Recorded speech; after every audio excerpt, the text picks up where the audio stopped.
Hello, hello! And welcome back as Club Slugman prepares to settle Mommy and Daddy's little dinner table disagreement here with a few hard smacks to the skull. In Perfidious, Pete plays Tyranny. In last episode, I was curious what it could possibly have been that compelled Overlord Kairos to make a man like Club Slugman into a Fatebinder. Club's ugly, he's stupid, he's brutish, he objectifies women. His scrotum smells like an old billy goat's. It's pretty awful. But I think now I finally understand the Overlord's plan.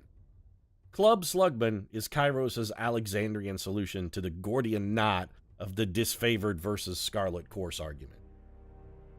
Club Slugman isn't going to stand around and watch Sammy Stick in the Mud here and Dissociative Dave argue over which one of them gets to be in charge of doing what. Club Slugman just doesn't care. He looks on this situation and what he sees is two rich douchebags sitting in a nice tent camp bickering over the spoils of a conquered realm, and he then wants nothing more than to smash both of their heads in like a wine glass at a Jewish wedding, shout Mazel Tov, and spend the rest of the afternoon trying to introduce verse here to his sweaty goat nutsack. He's a simple man, Club Slugman, but sometimes the best solution to a complicated problem is the brute force solution. And Club Slugman, he's got brute force in spades. He really does. So, all right, what do you guys want up here? Let's go. Come on, Club. Let's go talk to these jackasses and see what's going on here. Yep, a lot of finger pointing going on. Reports of avalanches in the mountains now. The Tearsmen can barely count past 9. They have neither the capacity nor the cause to close off the mountain passes. Either way, that leaves the 2nd and 4th cohort trapped outside the valley. The Archon of War pounds his staff on the ground to punctuate his words, a large and imposing man to begin with. His profile is made larger by his hulking suit of armor that hums with mystic energy. Yeah, also he's got some sweet fucking reverb working on his voice pack there. That's got some layered depths in here. What, you use like an echo filter on that and then pipe your own voice back in on a slight delay? Pretty clever, Graven Ash, pretty clever. Or it's the work of your perfidious Earthshakers. Hey, I'm the perfidious one in Only this. A fool would not suspect a traitorous Archon of poisoning the mind of his students with sedition. We would have killed the Earthshakers Guild for their master's treachery, but I'm sure you have some perfectly valid reason for allowing them to live as your pawns. The Archon of Secrets passes a scepter between his hands as he speaks, twirling the rod in hypnotic circles. Why is this in green? Oh, he's talking to me in my head. Very clever. Emerald luminescence seeps from the seams of the Archon's ragged red robes. The glow is most noticeable where his neck ought to be. His mask seems to float and spin, never pivoting or bending naturally. So, we've got a scarecrow that's on fire and a man whose guts are blue, and neither one of them has a human voice. They're both really working the Adobe Audition effects in order to impress. Club Slugman, however, he's on to your tricks. Hey, I own a watch copy yourself. of Audition. I know what's When going these on two here. get going, you don't want to get between them. Verse whispers fiercely as she beholds the Archon. You're right, I don't want to get between them. The only thing I want to get between, Verse, is your delightful little body. I want to get between you and some sheets. That's what I want to get between, Verse. These two, I don't give a shit about here. I'm here to proclaim Kairos' edict. The valley was sealed in preparation for this moment. You know what? I'm just going to let them argue. Maybe they'll kill each other and save me the trouble. Club Slugman is a lazy man. Speak of treachery. Why is it that my scouts see the Scarlet Chorus warriors defecting back to the Vendrian Guard? You know, because they were captured from the Vendrian Guard in the first place. For it seems you cannot control your soldiers. Or perhaps you simply choose not to. Hey, let's not bring the voices of Nerot's erectile dysfunction into this agreement, Graven Ash. That's a fucking cheap shot, dog.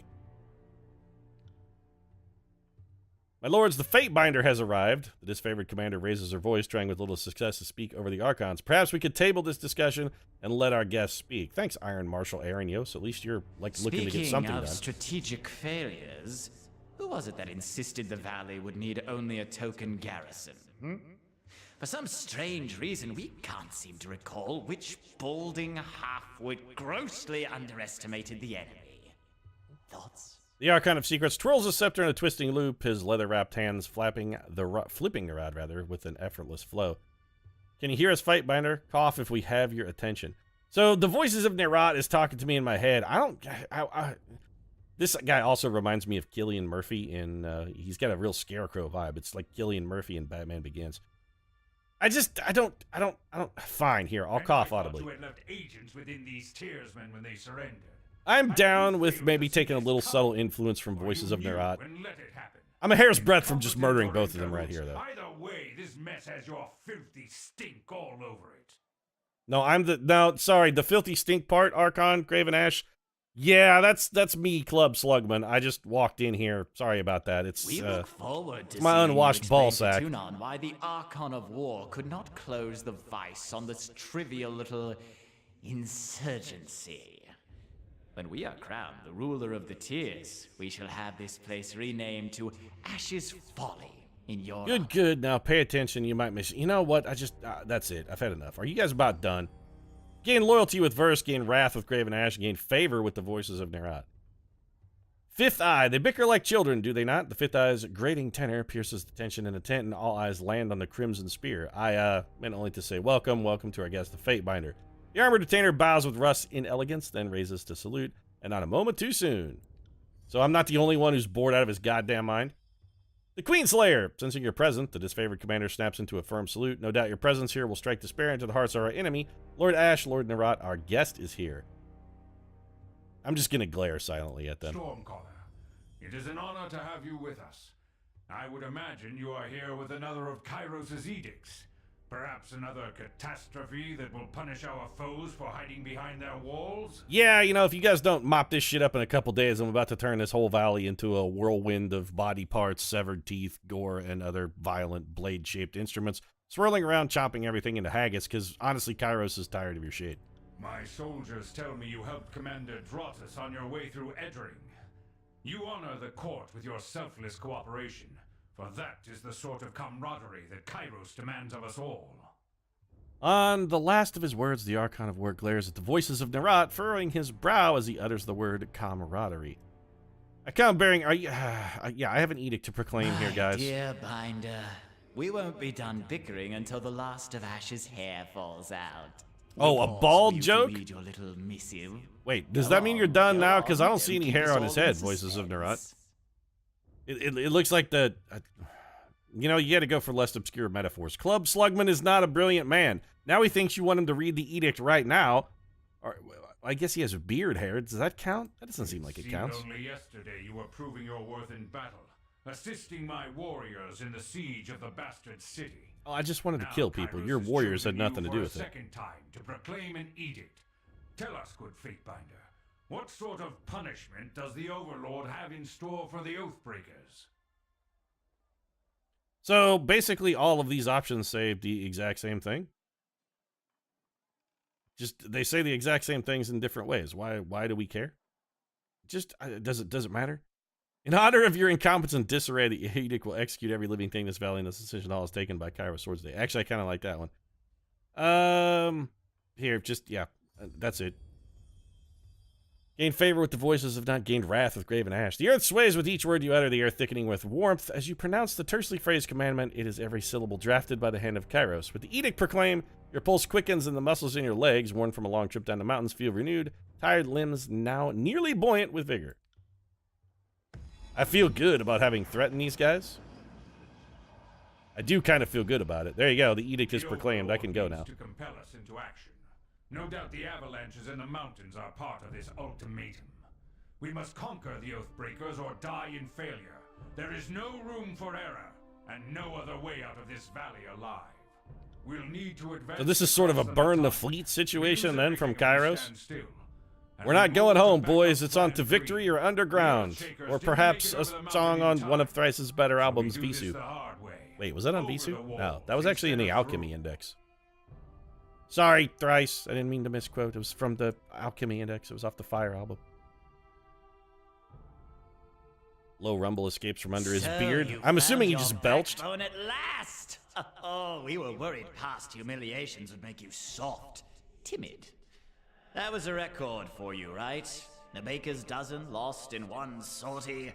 If you had waited for the chorus reinforcements, maybe we'd have eyes and ears on the matter. Voices in your head. Watch him squirm. So many tears over replaceable, expendable, useless soldiers.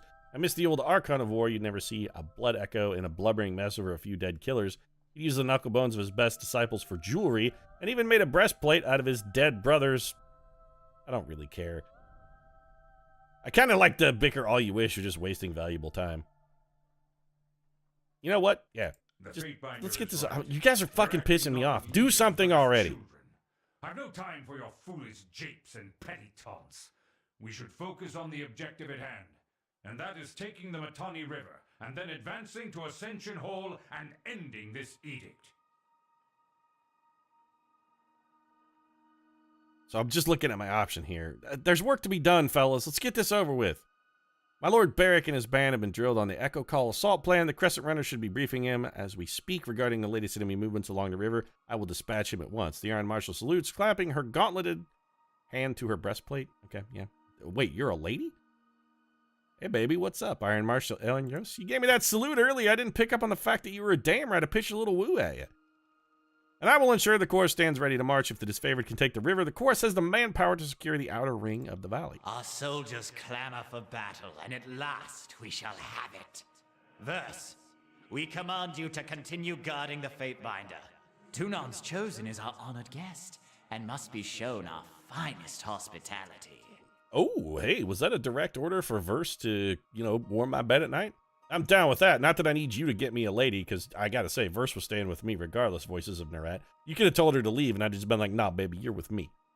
I won't let you down, boss. He'll get through the campaign in one piece, as long as he doesn't do anything too stupid. That's right, I got kind of a Frank Sinatra sort of vibe here.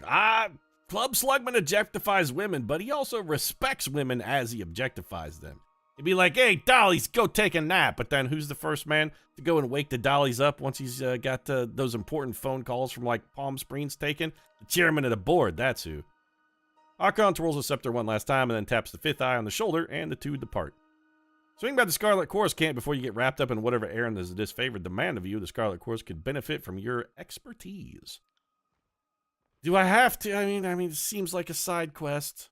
What's going on here, though? Finally, the fool and his puppet are gone. Perhaps now I can hear myself think.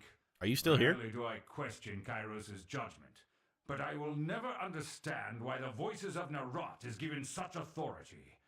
I shudder to think what will become of us all should Tunon favor him. Oh, you shudder to think. If you shudder to think, I'm not sure how that would work. Are you like closing the flaps on a window? Though the edict threatens the Scarlet Chorus just as it threatens us, I cannot shake the feeling that our allies will work against us. I'll beat you to death here right now if you're really that Please, worried sir, about it. Just go do something. I ask that you join us in battle, if only for the satisfaction of your presence enraging the enemy. If it'll shut you up and If you give me wish the to be opportunity counted to amongst smash the somebody's glorious, skull in, I speak will with the face Iron literally Marshal. the devil She will himself. direct the order of battle until we are ready for the final push into the Citadel. Whatever. I'm short a few scouts, short a few soldiers, short a few everything. I'm sure my brethren would be grateful for the assistance of a skilled outsider. Gained loyalty with Verse, gained wrath with Graven Ash, gained wrath with the disfavored. The Iron Marshal salutes Graven Ash and says, I will be at the training grounds readying soldiers. Find me there when you are ready. Damn, Skippy. I just glare. Oh, shit. Why did I glare silently at Iron Marshal Arrhenius? I'm trying to woo her. Guy, right. See, this is why Club Slugman has problems. He's not a smart man. He can't even remember the lady whose pants he's trying to get in. Although I gotta assume that her flaming breasts here are gonna make a potential romantic interlude at least mildly awkward. It's gonna be, it's hard enough to unstrap a bra as it is. If there's flames underneath it, that's gonna be even more difficult. You don't want to up my level of difficulty here, Iron Marshal Arrhenius. I'm not a smart man as it is. And though I'm loath to mention it, the Chorus can likely use your assistance. They certainly won't secure the Outer Valley on their own. Fifth Eye will be somewhere in that rat's nest they call a camp. Due east, seek him out if you must. So basically our choices are fight with the Scarlet Chorus or fight with the disfavored. So, quest is completed. We proclaimed Kairos' edict to the Archons. Fantastic. Now that you delivered word of Kairos' edict to the armies, the time remains until Kairos' Day of Swords appears next to the current date on the navigation bar. The terms of Kairos' edict must be met by this date, or everyone in Vendrian's Well will die. So we have a couple new quests here. Let's take a look at our journal and see what's on the menu. So we got to take the Outer Valley. Scarlet Chorus attempting to secure the Outer Ring of Vendrian's Well. You need to help them deal with the rebel forces in the area before Kairos' armies may safely march upon the Citadel. All right, got it. Is that literally the one quest we have? Hide our completed quest, because I don't care about those. The Battle of Eckowall Crossing must be taken before Kairos' forces can press their attack on Vendrian's Well. Help the disfavored subdue the rebels. Take control of the crossing. Okay. And Forge-bound iron, which was our, like, side quest. We're looking for missing shipments of iron. Well, let's go start with the lady we're trying to woo. What do we got here, by the way? I don't know any courses. I don't care about magic. Club Slugman is not a wizard. Club Slugman smashes people's skulls with big giant hammers. Long sighs as he surveys the map and models displayed on his desk, glances over his shoulder, making brief eye contact with you, furrows his brow, and turns back to his contemplation. So Graven Ash doesn't want to talk to us. The missive said the Stormcaller was coming. Seems I was a fool to think you'd bring an edict that would pulverize and punish the Oathbreakers. Yeah, I'm surprised I didn't do that either, Graven Ash. Actually, I'm a little curious here. What if I say nothing? Be gone from my tent. I'm tired of these endless distractions. Me too. Also, I kind of want to make your tent my tent. Let's get the hell out of here. No, go outside, club. I feel a powerful urge to murder someone or something or many things. We gotta make something be dead. It's been far too long since Club Slugman has felt the warm crimson splatter of blood upon his lips. Sure, Verse is, an entertaining dalliance there, but I gotta kill. I need blood. Speaking of which, can we talk to you? Oh, Verse wants to talk to us? How did you do that? Verse looks at you with a quizzical expression. What are you babbling about? Don't be an ass. This is serious business. Oh, you know me, Club Slugman. I was definitely trying to be clever and witty and make a joke there. Not at all completely oblivious to the fact that I have no fucking clue what you're talking about. About in the Archon's war tent, you cast an edict as casually as reading a supply shipment. How did you do that? Well, I've done it before. Don't I look stupid? You were the one who cast the edict for storms on Stalwart, didn't you? That one that tore the battlefield apart with the cyclone of Kairos' anger. Yep, that was me. Well, call me impressed. Considering that you've read the words of Kairos more than once, I'm surprised that you're even alive to tell of it. Your vocal cords should have turned to ash by now. Oh, you think my vocal cords are made of Stalwart stuff, baby? Well, I introduce you to the big old dong at Club Slugman. It's made of even sterner stuff. Not trying to make me feel uncomfortable, it's just worth recognizing that you've done. Not only are you Tunon's fate binder, you're the mouthpiece of the Overlord. Gives me plenty of reason to stick around. You're going places, and I want to see where they lead. You know where they lead, baby, or you, I think you can smell where they lead. It's down between my crotch. Smells a little bit like an old unwashed goat. If you say so, I have some questions about you. You, into dudes with smelly scrotums? Am I a spy for the voices over Nerat? Tell me something about yourself. Tell me something about your time with the chorus. What are your thoughts on the disfavored? What do you think of those? I don't really care about any of this. You learned a thing or two about fighting in a Scarlet Chorus. Care to duel? Well, that's the Club Slugman romance move of choice, I think. If there's a girl that you like, you just should punch her. That would be an understatement, and I thought you'd never ask. Since you're obviously at a huge disadvantage, I'll let you pick our weapon of choice. Cool. Let's try dual-wielding knives.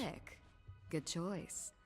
I'll leave you to guess which one is my dominant hand. The one that's around my schwanz, I hope. Club Slugman gained 5 dual-wield skill ranks. Verse slashes and parries with unrestrained ferocity. At times, it becomes difficult to follow her movements. After taking more than a few cuts, learn to relax your eyes and better follow her subtle motion of her dance. We can get skill points from Verse. Call me impressed. Oh, well, got to farm Verse for all the skills we can get. Did I tire you out? Oh, you didn't tire out Club Slugman, baby. I sense a romance between me and Verse here in the near future. Miss Mass eyes look at each of yours in return. She has heterochromia? Really? It means, does it even matter? Oh, we don't have enough reputation here with... Okay, you have to decide of yourself whether or not I'm worth trusting. Keeps me along with the rest that I'll spill the occasional. Aha. So these things are all reputation dependent. Tell me something about yourself then, Verse. I'm a Scarlet Fury. That should raise some flags for you. It means that I'm good at killing, and more importantly, that I enjoy it. These are not really flags for me, Verse, so much as these are beneficial things and really sort of what I'm looking for in a mate. What I won't enjoy are the pleasures of funerary rites packed with weeping mourners. Someday I'll fall in battle, and then they'll roll me into a mass grave or heap me atop a shit-stained wagon. One more anonymous, knife-riddled piece of meat. So what you're saying, Verse, is that you've got low self-esteem, and you're exactly the kind of woman Club Slugman has got a shot with, because you're damaged? Until then, I plan to take whatever I can from life, and have a little fun along Oh, the way. Verse, you and I are going to be fast friends. I really have a feeling. Tell me a lot. Do I really want to go down this whole dialogue tree? I kind of don't. I mean, yeah, okay. In the interest of maybe getting Verse into the sack, we're going to have to chat her up a little bit. There was some girl on a farm wearing my face and talking with my voice, but she wasn't me. Sometimes she'd sneak out at night, take a scythe, and have some fun with the livestock. Our shared interests began and ended. Are you into bestiality? Is that what you're saying? What did you need a scythe for if you were just out there, getting humped by goats or whatnot? Speaking of which, if you're out there getting humped by goats, the intercourse you're going to have with Club Slugman is going to seem pretty familiar. I mean, the odor, if nothing else, is going to be vaguely reminiscent of your past. What about your parents? Mother ran a successful farm. I worked for a number of years before I found the course. She was a hard, bitter woman, act like the world owed her something. Never talked about my father, though I figured out a thing or two about him later on. He was a merchant from the Northern Empire, took a liking to her, and him. She stayed around only long enough to get what he wanted. Never mind him, my mother never had what you would call taste. Could have been terribly influential to me if he did stick around. Would you rather be in Kairos' army? Naive question I've ever heard. Kairos is everywhere. If you aren't in the Overlord's army, you're being trampled by it. See, verse is practical too. Man, baby, every time you open your mouth, I love you just a little bit more. Could have labored on my family farm into my maturing years, married some dolt and littered in my nursery of squealing piglets. Having my body torn to pieces by smaller versions of me sounds like fun. Then one day, I decided it wasn't enough. I slipped my husband's throat over breakfast and ran off to join the course anyway. My way saved a lot of time. You're a killer, better to stick with the course? I think you should have given that life a chance. No, baby, you belong with Club Slugman. At least you understand the course praises and rewards the thing inside me that would have suppressed in civilized company. Life's too short to repress every desire, right? Especially if I have anything to say about it. Speaking of desire, can you see the desire rising in Club Slugman's pants?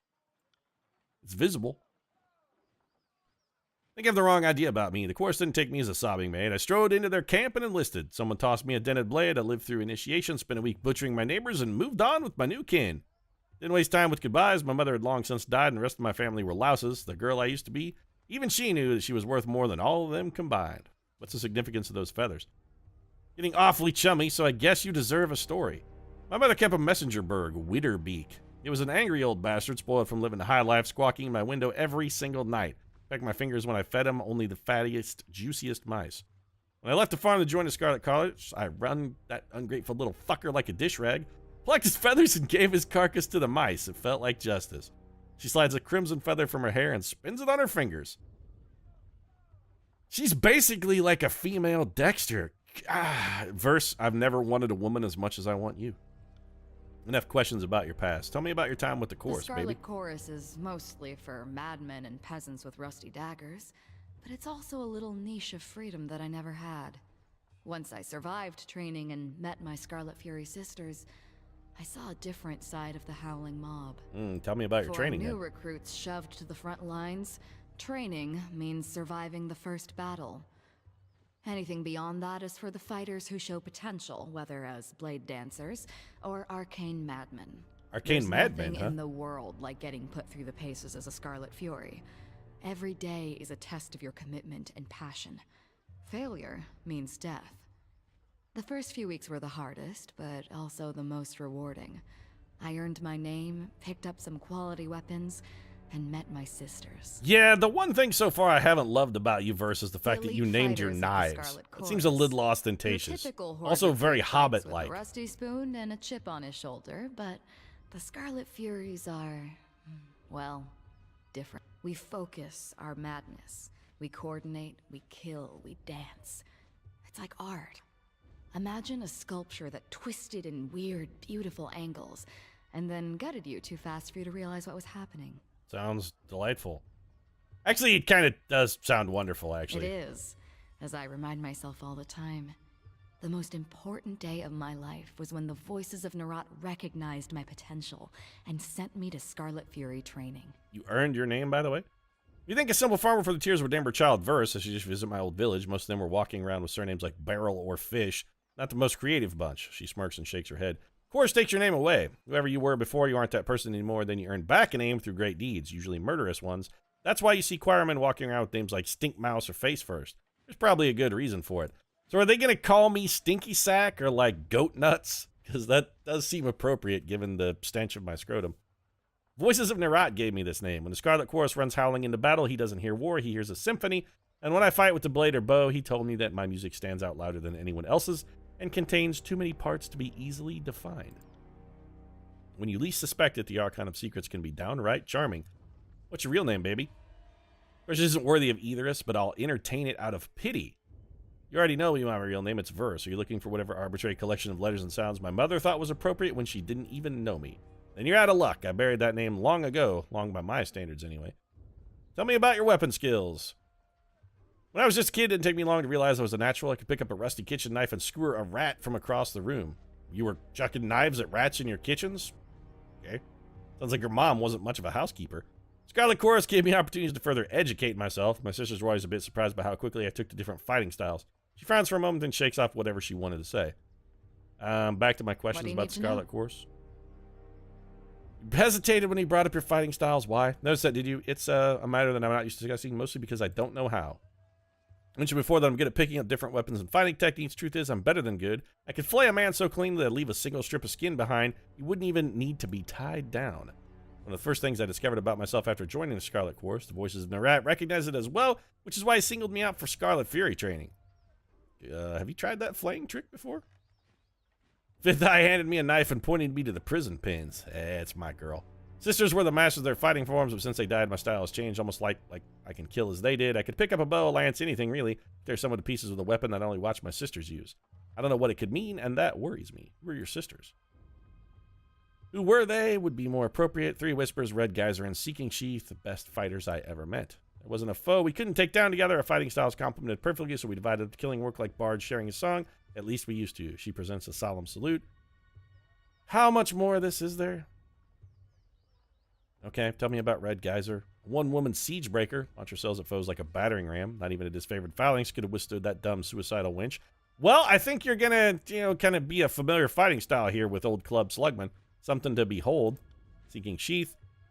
Pass a spear through 12 ranks from the far side of a battlefield. Kairos help any foes who approached her marching single file. She made a game of spitting as many soldiers on the same javelin as possible. What happened to him?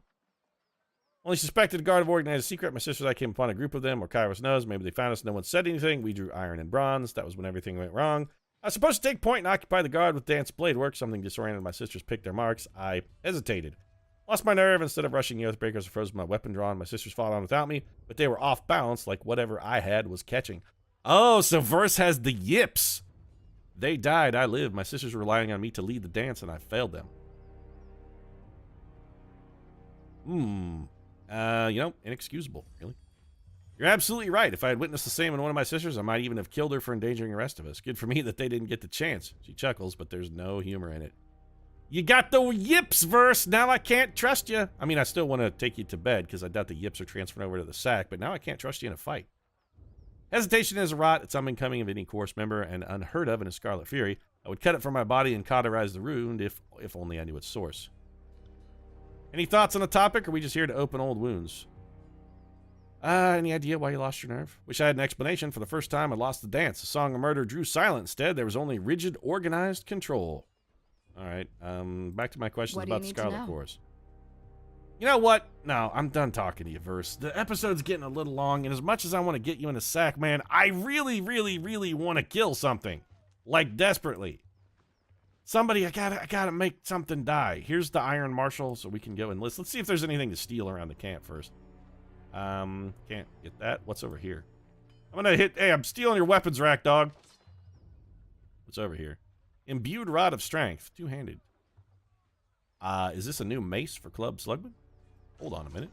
Give me this. Go into the party stash very quickly. Did Club Slugman just get himself a new club with which to slug men with? Party stash. Give me, what is this? Is this better than what we have?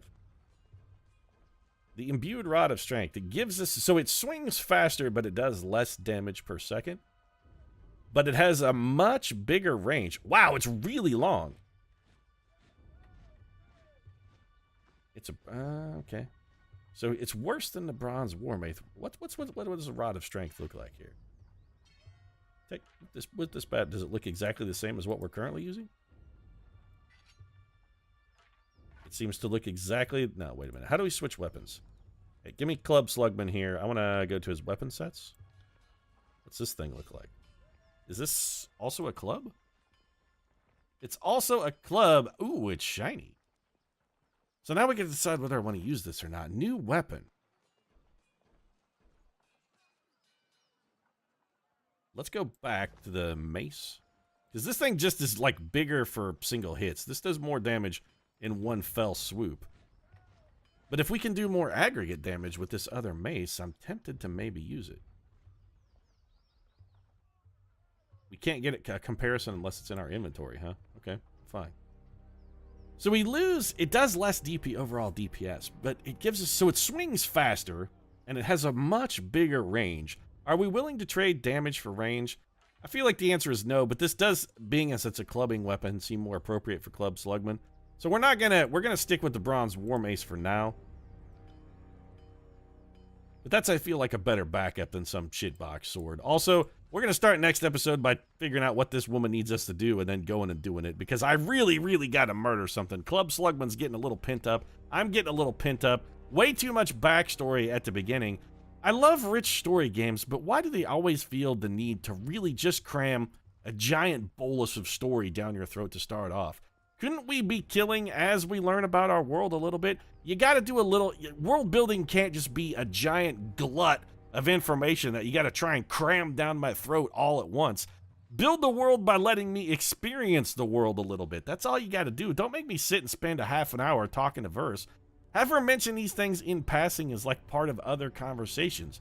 In the whole time we spent in the tent, she was mum. She could have dropped in some of that backstory about how the voices of Nerat found her and turned her into a Scarlet Fury while that conversation was happening. You got to make it a little more natural, game. That's all I'm looking for. I'm also looking to get out of this episode. If you enjoyed it, feel free to drop a like down in the comment section. Of course, your support does really mean a lot. And I swear to Christ, next episode, we are going to find and murder some people. I'm getting real tired of choking on exposition here. Right now, though, thanks very much for watching. If you want to see me not choke on exposition next episode, might consider subscribing as well. Of course, new episodes of Tyranny go up every Monday, Wednesday, and Friday. Thanks very much for watching, and I'll see you again soon.